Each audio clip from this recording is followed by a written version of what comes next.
So if you've watched Two and a Half Men, you may have remembered Alan as one of the most annoying characters, often self-righteous, condescending, a crybaby. And ironically, the guy who plays him is named Jon Cryer, who really I hadn't heard much from since the show ended, until recently when he was on Bill Maher's show. And let me just say, maybe Jon playing Alan was method acting.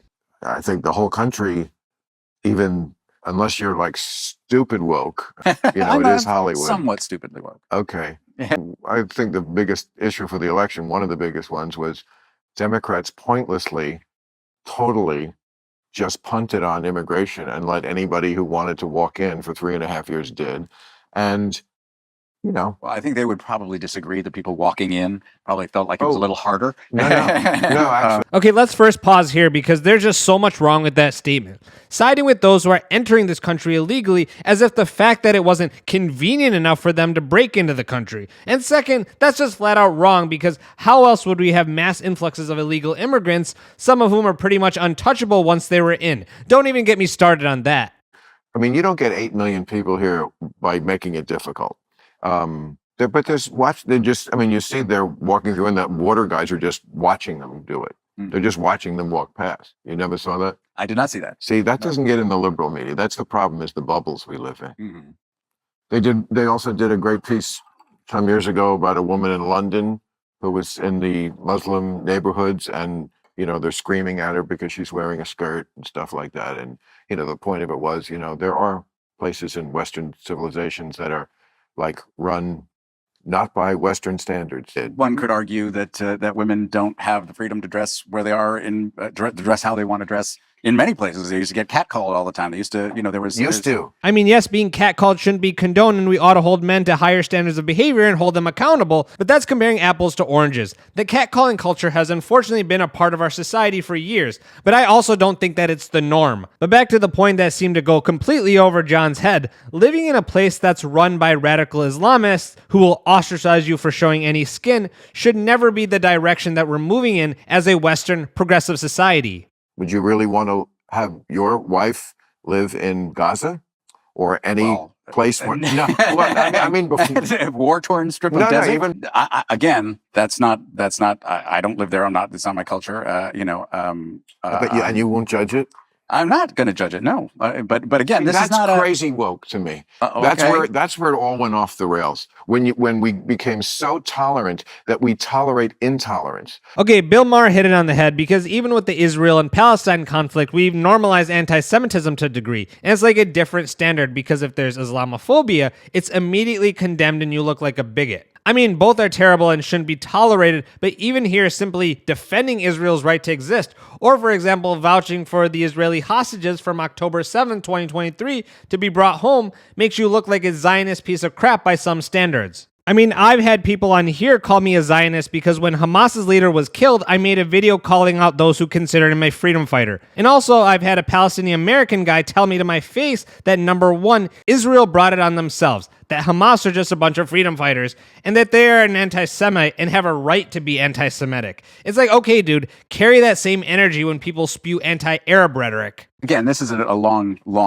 subject that We stumbled onto. We stumbled onto exactly, I also this was started with the immigration, which I don't feel like demonizing immigrants and migrants and saying that you want to deport millions of people. I think the history of mass deportations is horrifying. But we weren't talking about deportations. What we were talking about was letting Democrats too many people in to begin with. But too many people, and what? Well, again, this is going to be a long conversation that we probably. Is this how you want to spend your time? Is this how you want to spend your time? More like I don't have the balls to defend my position, and anything I say can be debunked. But I don't know. Sometimes people say things that trigger me, and of course, we just had the election, and I feel like my conscience is very clear. I warned everybody about Trump, and then I warned them about what would get him reelected, which was stupid wokeness. So I feel my conscience is very clear that I told you, and I told you, and I told you, and I lost fans for it. Like, I think I had it right. Like, that kind of stuff is what lost the election for the Democrats. It's in all. Maybe part of it. I don't know. I think a lot. They have polling on it. I think it's inflation. I think Americans hate inflation. That certainly was They hate part of it. inflation, they hate riots, and they hate black women. They don't and they hate trans people. Oh God, John, we're not Dude, gonna. they just This is why I very much respect Bill, because he has the guts to say, no, we're not a racist, transphobic country. I mean, inflation was a big issue on the ballot, yes, but as soon as John made that claim over black and transgender, Bill was like, oh no, here we go again. Despite how Trump deranged he is, he realizes that the average Republican doesn't hate transgenders. It's about the radical gender ideology being shoved down our throats and then allowing biological men, for example, in women's spaces like sports. I mean, you had Joe Biden trying to redefine Title IX, which would allow people to compete in sports that are consistent with their gender identity, because apparently not doing so would cause more than de minimis harm, ignoring the tangible harm caused to women who get pummeled because of lunacy like this. Because of the redefining of gender to include gender identity, which would effectively erase the definition of a woman simply based on how an individual feels. Thank God that whole thing was vacated nationwide the other day, by the way. But this is the type of character we're seeing out of Jon Cryer, someone who refuses to see the other side, even when it's coming from someone who is on their side of the aisle. Because Bill Maher is a liberal and a never Trump guy. And even when he's presenting reasonable arguments, John is refusing to concede. Spent hundreds of millions They of dollars don't hate demonizing black trans people. And that's disgusting. Yeah, That we is- shouldn't talk politics. Okay. I have this kind of relationship with people on the right also who like, yeah, it's just going to take so long to even have this discussion. Mhm. And I want, just like I would like to deprogram them, I feel like there's things that don't get in your bubble on the left Mhm. that I would love to deprogram, but it's probably not the place to do it. And that continued when they're talking about gender affirming care.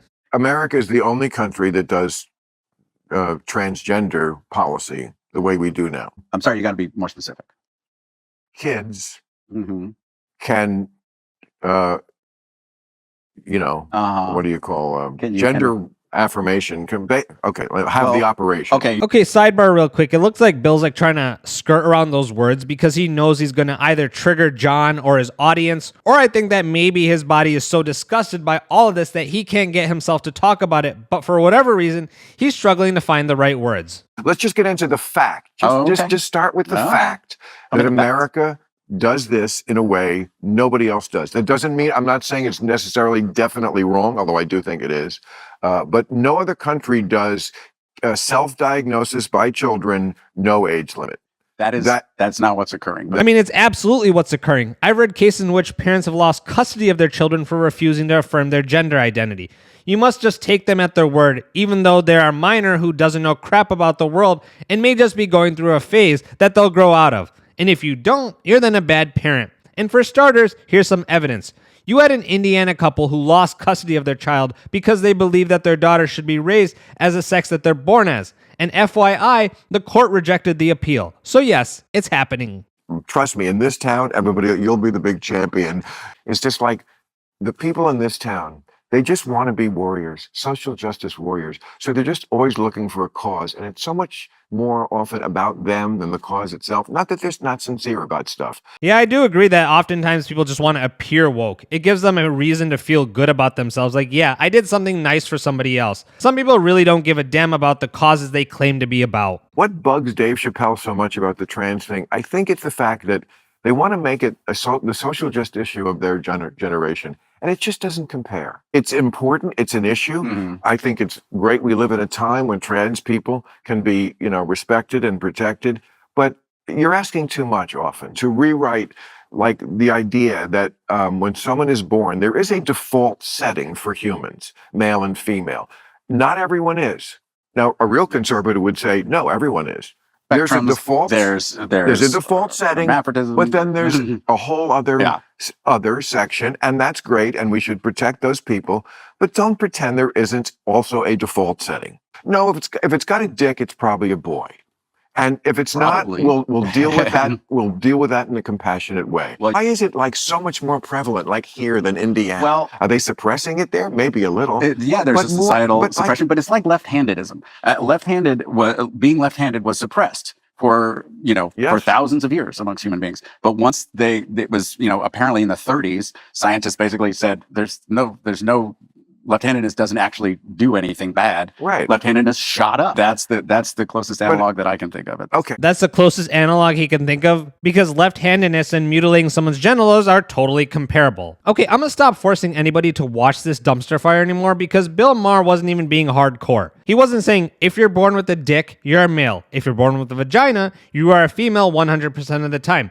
No, he's taking this middle road, and again, that's not enough for Jon Cryer, a possible real-life crybaby, who at this point doesn't have a leg to stand on. He argues his far-left woke ideology very poorly and just shows that for some, you can be as middle-of-the-road reasonable as possible, but that won't be enough. If you're like Jon, you won't concede anything. But thankfully, people like Bill Maher also don't budge. And to me, Bill is showing that common sense is making its return. But guys, I do want to thank you all for watching, and if you enjoyed this video, please give it a thumbs up, and if you're new to this channel, hopefully I've earned a subscription. Here's some videos for you to watch in the meantime. Until next time, peace out.